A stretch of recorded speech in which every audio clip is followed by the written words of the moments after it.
Hola, que Dios te bendiga. Seas muy bienvenido.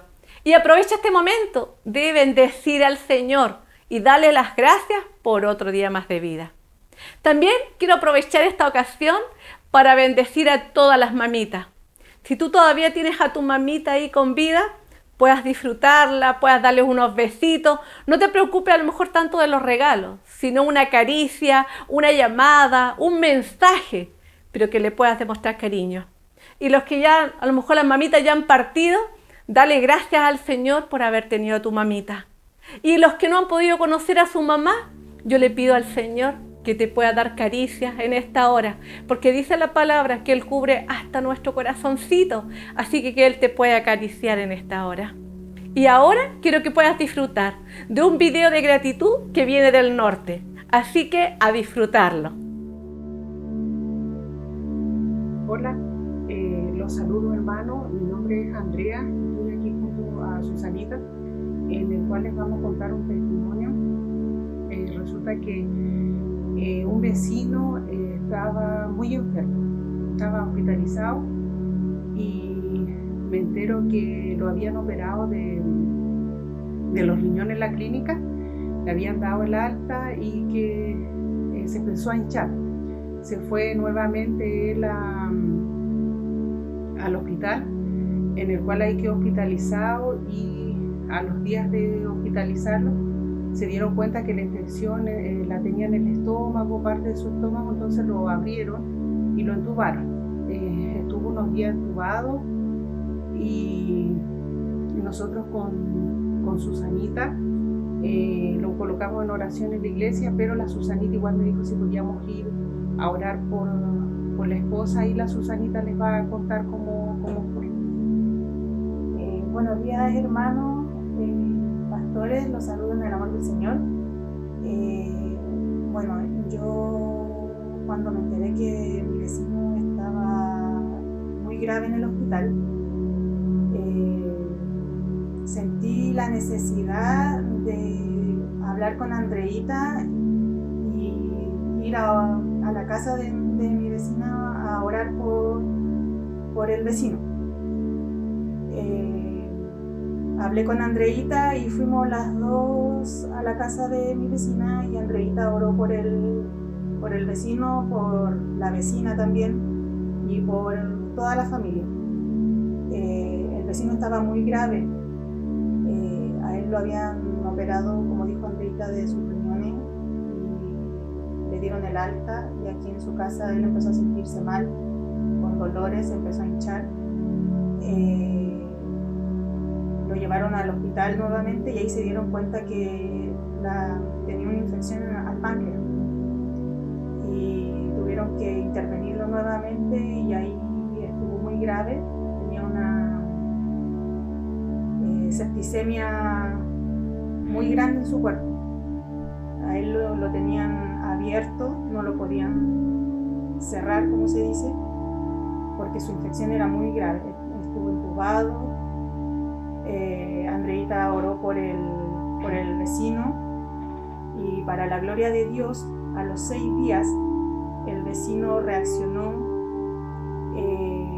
tuvo una mejoría que los médicos no se explican, porque así le decía el médico a la vecina, que no se explicaba cómo don Víctor Matus había mejorado tan rápido.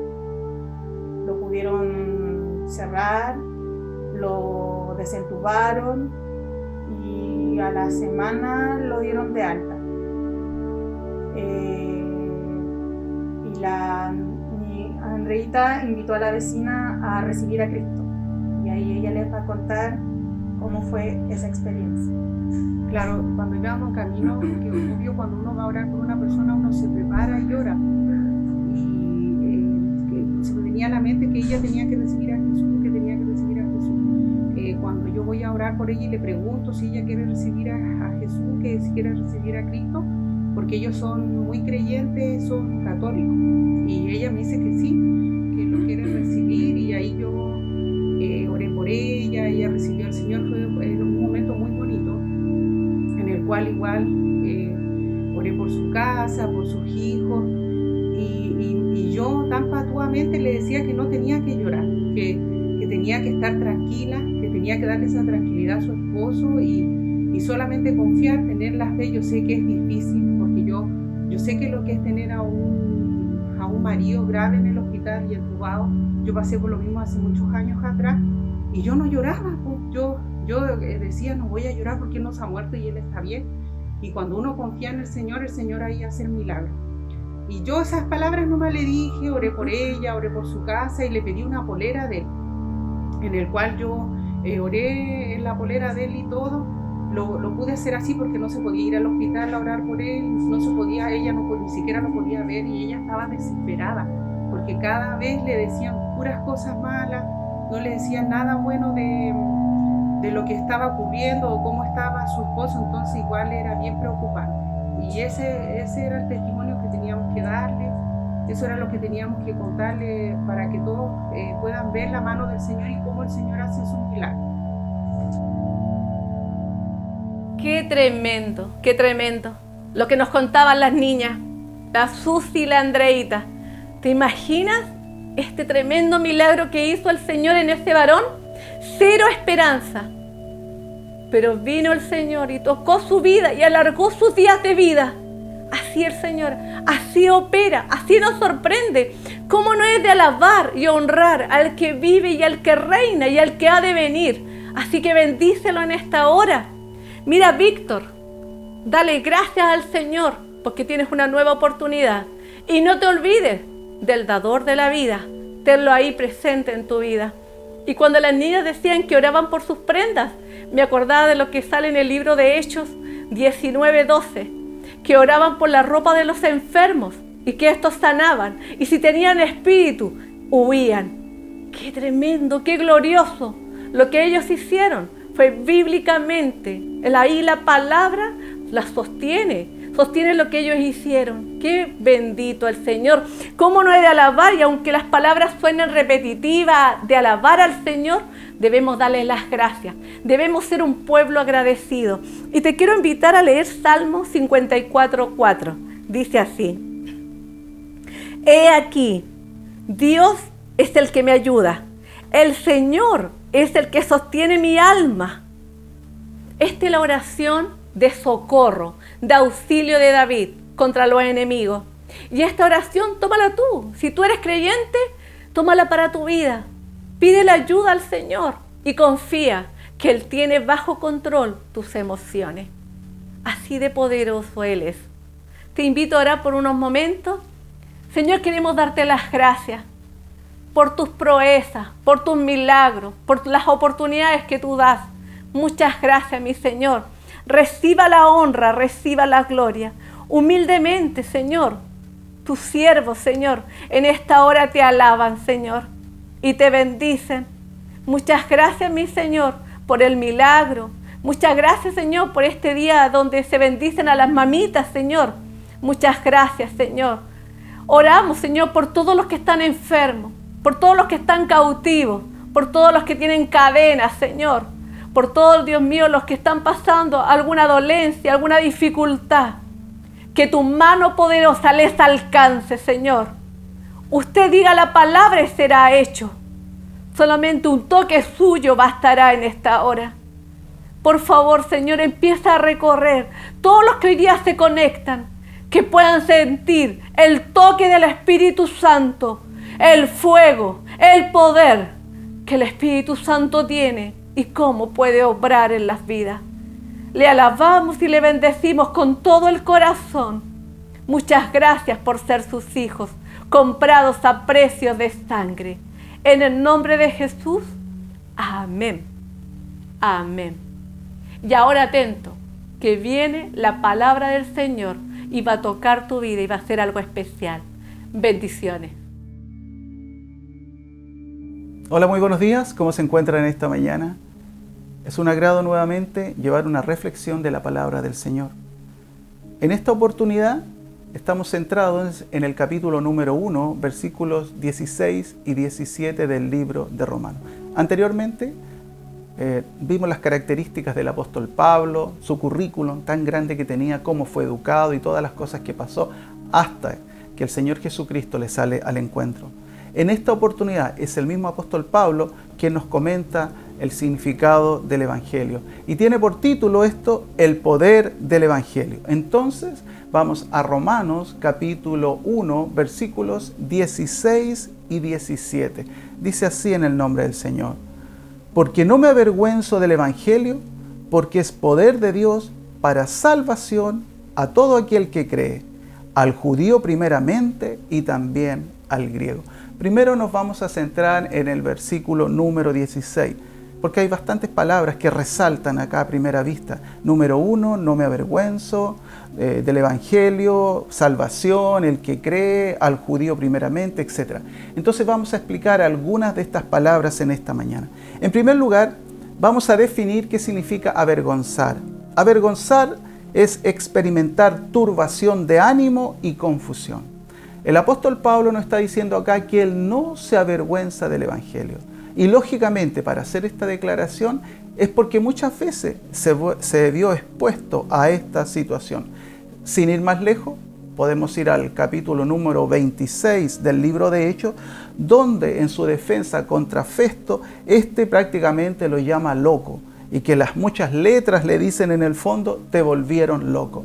Entonces por eso entendemos que Pablo dice que no se avergüenza del Evangelio, porque en más de una oportunidad fue tildado de esta forma. También Pablo no estaba predicando un mensaje de moda. Ahora, las sinagogas, que generalmente era el primer lugar donde Pablo predicaba, no tenían ninguna relación o similitud con los templos, por ejemplo, en Éfeso. ¿Se acuerdan de Éfeso ahí, de los plateros, cuando empiezan a hablar que lo que está trayendo Pablo puede terminar con su trabajo? Incluso ahí se levantan algunos defendiendo a la diosa que ellos tenían, que era Diana de los Efesios. También, otra cosa importante acá, el mensaje de Pablo no era un mensaje muy popular. Ya no era un mensaje muy popular. Era un mensaje más para ellos, pero no era un mensaje muy popular. Entonces, cuando Pablo dice que no se avergüenza de compartir esta buena noticia, es porque él entendía que este era el único medio que Dios usaba para traer salvación al que cree. Y dice tanto a judíos como gentiles. Entonces, no le importaba a Pablo poner en riesgo aún su vida para traer este buen mensaje o esta buena noticia. Muchas veces fue puesto en la cárcel, azotado, como dice, en más de 5 oportunidades, recibió 39 latigazos. No le importaba poner en peligro su vida, porque él sabía que el Evangelio era el poder mismo de Dios manifestado para la salvación de los hombres. Entonces vamos a definir algunas de estas palabras. Por ejemplo, Evangelio. ¿Tú sabes lo que es Evangelio? Evangelio significa buen mensaje. Eso es el Evangelio. También significa buena noticia. Entonces, cuando hablamos de Evangelio, se nos tiene que venir a la mente esto. El Evangelio es un buen mensaje o una buena noticia. Una buena noticia, ¿cuándo generalmente llega? Cuando estás pasando cosas terribles y por ahí sale una noticia y te dicen, mira, esto podría cambiar esta situación. ¿Cómo se recibe? De esta misma forma, nosotros deberíamos recibir este Evangelio. Ahora, ¿este Evangelio en qué consiste? Y sabes que buscando, creo que este pasaje que les voy a leer a continuación relata en forma muy clara en qué consiste el Evangelio. Y esto lo encontramos en 1 Corintios, capítulo 15, del versículo 1 al 4. Yo lo tomé de la Biblia de las Américas. 1 Corintios, capítulo 15, versículo 1 al 4, que en el fondo es la síntesis del Evangelio. Dice así: ahora les hago saber, hermanos, el Evangelio que les prediqué, el cual también ustedes recibieron, en el cual también están firmes, por el cual también son salvos, si retienen la palabra que les prediqué, a no ser que hayan creído en vano. Porque yo les entregué en primer lugar lo mismo que recibí, que Cristo murió por nuestros pecados conforme a las Escrituras, que fue sepultado y que resucitó al tercer día conforme a las Escrituras. Antes de desglosar en qué consiste el Evangelio, quiero que pongamos atención aquí en el versículo 15 en primer lugar, cuando habla, dice, le está diciendo porque Pablo les predicó este evangelio, dice, el cual también ustedes recibieron, en el cual también están firmes. ¿Qué nos está diciendo acá el apóstol Pablo? Que este evangelio se recibe. Por eso la palabra dice que si confesamos con nuestra boca que Jesús es el Señor y creemos en nuestro corazón que Dios le levantó de los muertos, será salvo. O sea, la única forma de entrar en esto es recibir este buen mensaje, recibir esta buena noticia. Y también de la forma que lo hayan recibido, está diciendo Pablo acá, les permite estar firmes. ¿Por qué? Porque ahí en el versículo 2 está diciendo, a no ser que hayan creído en vano. Vano significa algo vacío. O sea, ¿de qué forma recibimos el evangelio? ¿Realmente cuando se nos predicó el evangelio, creímos lo que nos estaban diciendo? ¿O fue algo al pasar? Por eso es tan importante entender esto en esta mañana. ¿Qué significa, amado? Uno, el evangelio se recibe. Ahora, el evangelio, cuando tú lo recibes, tienes que tener claridad de lo que en ese momento estás recibiendo. No haberlo recibido en vano, no haberlo recibido por emociones, no haberlo recibido porque otro te dijo ven y te va a hacer bien. No. ¿Cómo recibes el evangelio? El evangelio se debe recibir en plena seguridad y confianza que lo que tú estás haciendo va a cambiar el destino de tu vida. Eso es el evangelio. Ahora veamos algunas características, como dijimos, o en qué consiste el evangelio. Y ahí está detallado. En primer lugar, acá nos está diciendo en el evangelio, que el evangelio, desde el versículo 3 al 4, nos dice que Cristo murió por nuestros pecados. Cristo murió por nuestros pecados. Eso es el evangelio. ¿Qué otra cosa ahí nos está diciendo? Que Cristo fue sepultado. ¿Qué otra cosa nos dice? Que Cristo resucitó. Aún no conocemos a nadie que haya muerto y haya resucitado. Solo Dios es el único que ha vuelto, que ha resucitado, que estuvo durante 40 días caminando, presentándole a sus discípulos, diciéndole que Él va a volver. Y esto es glorioso cuando nosotros entendemos esto, que no hay nadie que pueda cambiar el destino del hombre solamente a través de este poder redentor del Evangelio. Entonces el Evangelio es el único método de liberación de la condena. Y esto es la misericordia de nuestro Señor Jesucristo, que por intermedio de su Hijo nos permite entrar a esta nueva vida. También ese es el único que tiene poder sobre la vida y la muerte. Sabemos que Dios es el único que tiene poder sobre la vida y la muerte. Solamente Dios. Mira lo que dice Juan capítulo 11, versículos 23 al 26. Juan 11, versículos 23 al 26. Dice así: Jesús le dijo, tu hermano resucitará. Es cierto, respondió Marta, resucitará cuando resuciten todos en el día final. Jesús le dijo, yo soy la resurrección y la vida. El que cree en mí vivirá aún después de haber muerto. Todo el que vive en mí y cree en mí jamás morirá. ¿Lo crees, Marta? Esa es la promesa del Evangelio. En Cristo Jesús tenemos vida eterna. En Cristo Jesús, Él es la resurrección y la vida. El que cree en Él jamás morirá. El destino eterno del hombre es cambiado a través del poder del Evangelio. ¿Qué otra cosa nos habla este versículo 16 del capítulo 1 de Romanos? Nos habla de salvación. Salvación. Creo que la mejor forma de definir salvación es con el siguiente versículo. Lucas 19:10. Lucas 19:10. Dice, porque el Hijo del Hombre vino a buscar y a salvar lo que se había perdido. Salvación, como lo hemos dicho en otras oportunidades, es rescatarte de un peligro eminente. Pero acá nuestro Señor Jesucristo nos está diciendo porque el Hijo del Hombre vino a buscar y a salvar lo que se había perdido. La salvación consiste en que nuestro Señor Jesús vino a la tierra a buscar, dice, a buscarte. Él vino a buscarnos, Él nos salió al encuentro, Él se presentó delante de nosotros. Y dice, y a salvar lo que se había perdido. Todos nosotros, como dice la Escritura, nos descarriamos. Cada uno tomó un rumbo. Pero el Señor Jesús, en su misericordia, en su amor, obedeciendo el mandato del Padre, viene acá a la tierra a buscar y a salvarnos de lo que estábamos pasando en ese momento.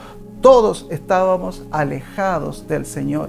Y Dios baja a esta tierra y nos salva, nos sale al encuentro. Entonces eso es salvación. Buscar significa hacer lo necesario para encontrar o hallar una persona o una cosa. Puedes hacerte esta pregunta esta mañana.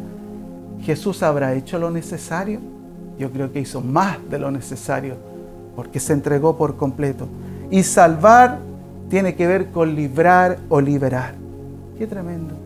Eso hizo el Señor. Y lo que se había perdido, y perdido significa destrucción o infierno.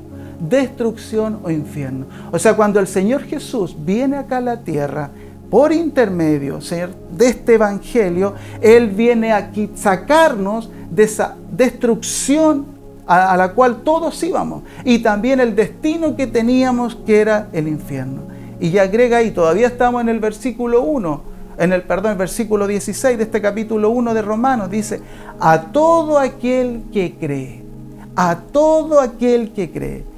Y creer significa rendirse, confiar plenamente. Eso es creer. Tú te rindes, tú entregas tus naves, dejas que Él haga el destino o que tome el destino de tu vida. Porque hay muchos que dicen, sí, yo acepté al Señor, yo soy cristiano, pero aún no se han rendido. El llamado del Evangelio es rendirnos ante la voluntad del Señor, porque todos sabemos que la voluntad de Dios para el hombre es buena. Ahora aquí también deseo realizar una aclaración. No es lo mismo creer que tener fe. Cuando nosotros hablamos de creer, de rendirnos al Señor, ahí inmediatamente nos está hablando de que tenemos que ir un poquito más allá que el creer. Tenemos que hacer algo o poner algo de nuestra parte. Santiago 2:19 dice, ¿tú crees que Dios es uno? Bien haces. También los demonios creen y tiemblan. Nosotros tenemos que ir un poquito más allá de los demonios. Los demonios creen y tiemblan. ¿Será nuestra convicción en el Señor más que la que tienen los demonios? O a lo mejor menos. A lo mejor nosotros no temblamos delante del poder del Señor. Lo vemos quizás como un par, como un igual, pero no. Nosotros debemos entender lo que significa creer en el Señor. Y con respecto a esto, esta diferencia entre creer y fe, esto es muy importante, porque la palabra fe viene del hebreo emuná o en el griego pistis, que significa un doble sentido. En el caso, esto indica que fe es confianza y dependencia. Eso es fe. Confianza y dependencia. Fe tiene que ver con confianza y dependencia. Fidelidad al Señor, pero confianza. Yo confío en el Señor, pero no solo confío, sino dependo de Dios. Específicamente esta confianza en Cristo para salvación, que nos habla de fidelidad. Entonces, cuando hablamos de fe, hay dos palabras que inmediatamente nos tienen que saltar: confianza y dependencia. No basta con el creer, sino que también tenemos que tener un acto de nuestra parte de comenzar a depender del Señor. En la reunión del martes explicábamos, por ejemplo, el concepto de Abraham, que fue justificado por su fe. Pero ¿qué pasó? Dios le declara una promesa y él actúa conforme a esa promesa. No se quedó ahí nomás esperando, creyendo, sino que tomó la autoridad y salió de su casa y enfrentó lo que tenía que enfrentar. ¿Para qué? Para que su fe fuese perfeccionada con las obras. Y posteriormente todos sabemos el caso que hizo con su hijo Isaac. Entonces, cuando nosotros hablamos de fe o de creer, no solamente te quedes pegado en eso, porque creer es a cualquier persona, tú lo encuentras en la calle y le dices, ¿tú crees en el Señor? Y te va a decir, sí, creo en el Señor. Pero no basta con eso, también habla de dependencia. Entonces tendríamos que preguntarle, ¿y dependes del Señor? Entonces ahí la cosa ya cambia. Dice también ahí, al judío primeramente y también al griego. Esta estrategia generalmente la usaba el apóstol Pablo. El primer lugar donde él iba a predicar era una sinagoga. Y luego, si los judíos no lo escuchaban o lo rechazaban, se iba y predicaba a los gentiles. Pero, ¿por dónde viene esto? ¿Por dónde viene la salvación? Por los judíos. Eso dice la Escritura, que la salvación primero viene a los judíos. Y una vez que los judíos rechazaron al Mesías, va y ahora nos toca a nosotros. Versículo 17 de este capítulo primero de Romanos dice así: porque en el Evangelio la justicia de Dios se revela por fe y para fe. ¿Te das cuenta? Por fe y para fe. Y ya dijimos eso, amados, ya dijimos en qué consiste la fe. La fe nos habla de confianza y dependencia, porque en el Evangelio la justicia de Dios se revela por fe y para fe, como está escrito, mas el justo por la fe vivirá. Esta justificación que es dada por Dios gratuitamente, solamente la van a recibir a todos aquellos que tienen fe en la obra redentora del Señor Jesús. Hay personas que no creen que Jesús murió. Hay personas que no creen en la resurrección de nuestro Señor Jesucristo. Por eso acá dice que este Evangelio, la justicia, ¿saben lo que es la justicia? Justicia significa ser librados de un castigo, absolvernos, quitarnos el cargo criminal, pero no declarar inocente. Eso lo explicábamos también, porque si te declaran inocente significa que nunca lo hiciste. No, lo que hemos sido librados es del castigo que nos correspondía por haber caminado lejos de la presencia del Señor. Perdidos, dice la Escritura, en delitos y pecados. Entonces acá cuando nos está diciendo, porque el Evangelio, la justicia de Dios se revela por fe y para fe, significa que la única forma que tú puedes entender esto o alcanzar esto es por intermedio de la fe. Cuando tú tienes esta confianza, cuando tú tienes esta seguridad, cuando tú entras en esta dependencia del Señor, te vas a apropiar de lo que hizo Jesús en la cruz del Calvario. Y esa primera fe te va a permitir para aceptar ser justificado. Pero esa misma fe te va a permitir permanecer caminando, confiando, tomado de Él. Por eso es por fe y para fe. Por fe se entra y por fe se continúa en el camino. No podemos tener solo una fe para entrar. Tenemos que tener una fe también para permanecer. Porque cuando tú tienes esa fe para permanecer, toda situación adversa que pueda venir contra tu vida, amado, vas a poder llevarla. Porque esa fe que te hace permanecer, te hace depender del Señor, te va a llevar adelante. Pedro nos habla que nuestra fe es probada. Dice, y que es más preciosa que el oro, una vez que ha salido en victoria. Entonces, creer es una cosa, fe es otra cosa. Tenemos una fe para entrar y una fe para permanecer. Eso nos habla la Escritura. Primera de Corintios, capítulo 1, versículo 18. Dice así: el mensaje de la cruz es una ridiculez para los que van rumbo a la destrucción. Pero nosotros que vamos en camino a la salvación, sabemos que es el poder mismo de Dios. Como dijimos, Pablo, no me avergüenzo del Evangelio porque es poder de Dios. Y Pablo, como dijimos, tiene muchos argumentos para decir, sí, yo fui avergonzado, humillado, golpeado. ¿Cuántas cosas no me hicieron? Pero dice, no me avergüenzo del Evangelio. Y acá dice, ¿por qué? Porque a todos aquellos a los cuales Dios llamó tienen la seguridad que este mensaje de la cruz, que estas buenas noticias, tienen el poder mismo de Dios actuando para salvación. Y esto, ya terminando, Al entender esto, nos damos cuenta que este bendito mensaje nos introduce en la vida eterna. Este glorioso mensaje del Evangelio, este poder del Evangelio, nos abre la ruta para entrar en la vida eterna. Juan 17 dice: estas cosas habló Jesús y alzando los ojos al cielo dijo: Padre, la hora ha llegado, glorifica a tu Hijo, para que el Hijo te glorifique a ti. Por cuanto le dices autoridad sobre todo ser humano, para que dé vida eterna a todos los que tú le has dado. Jesús tiene el poder de darnos vida eterna.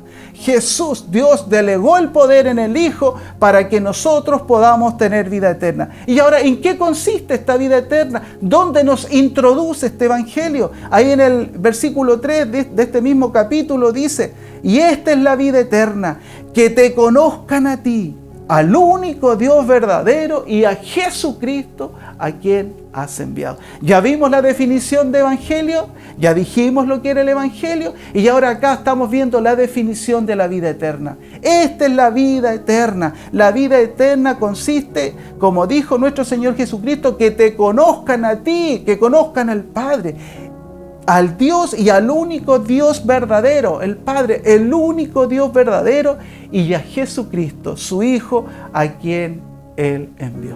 Entonces, de acuerdo a esta reflexión, ya tenemos claro en qué consiste el Evangelio, en qué consiste la vida eterna. Entonces dijimos que el Evangelio es el único medio por el cual Dios puede traer salvación a todo aquel que cree, pero con creer confiado en el Señor y dependencia del Señor. No solamente un creer o una fe que te permita entrar, sino una fe que te permita permanecer. ¿Y en qué consistía? Dijimos, número 1, que Cristo murió por nuestros pecados. Número 2, que Cristo fue sepultado. Número 3, que Cristo resucitó. Y número 4, que Cristo es el cumplimiento de la Escritura. Es decir, muerte, sepultura, resurrección y cumplimiento de la palabra por intermedio de nuestro Señor Jesucristo. Ese es el Evangelio y es el único medio que Dios usa para cambiar el destino eterno del hombre. Es decir, pasar de un estado de condenación a un estado de vida eterna en Cristo Jesús. Esa es la reflexión de esta mañana. Y antes de terminar, basado principalmente en la palabra de hoy, voy a hacer un llamado para todo aquel que el Espíritu de Dios lo haya tocado en esta mañana y pueda recibir en este día este Evangelio, porque dijimos el Evangelio se recibe, pero se recibe con fe, pero también se necesita esa fe para permanecer en Él. Mira ahí donde tú estás, voy a hacer un llamado a los que nunca han hecho o realizado esta oración al Señor y le han dicho: Señor, yo quiero recibir ese Evangelio, yo quiero recibir ese buen mensaje, yo quiero recibir esas noticias de salvación, yo quiero recibir la vida eterna. Así que ahí donde tú estás, cierra tus ojos y te voy a pedir que repitas esta oración después de mí. Padre, en esta mañana te pido perdón por todos mis pecados, te abro mi corazón para recibirte y te confieso como el Señor de mi vida, en el nombre de Jesús. Amén y amén. Déjame orar, Padre. Oro por todos aquellos que hoy han abierto su corazón para recibirle. Y le pido que el bendito Espíritu Santo de Dios venga y selle este momento tan especial en el nombre de Jesús. Amén y amén. Y también quiero orar por nosotros en general. Ahora, entendiendo esto, ¿en qué consiste el Evangelio? ¿En qué consiste la vida eterna? Qué maravilloso, amado, tener esta esperanza de la vida eterna. La vida eterna es conocer al Padre, al único Dios verdadero, y a Jesucristo, a quien Él envió. Es decir, si ya estamos en el Evangelio, podríamos que tenemos un anticipo de la vida eterna. Así que en esta mañana, hermano, yo te voy a decir que así como tuviste fe para entrar, también tienes que tener fe para permanecer. Que los argumentos y todas las cosas que se te puedan presentar, las adversidades de la vida, no pueden ser mayores a esto.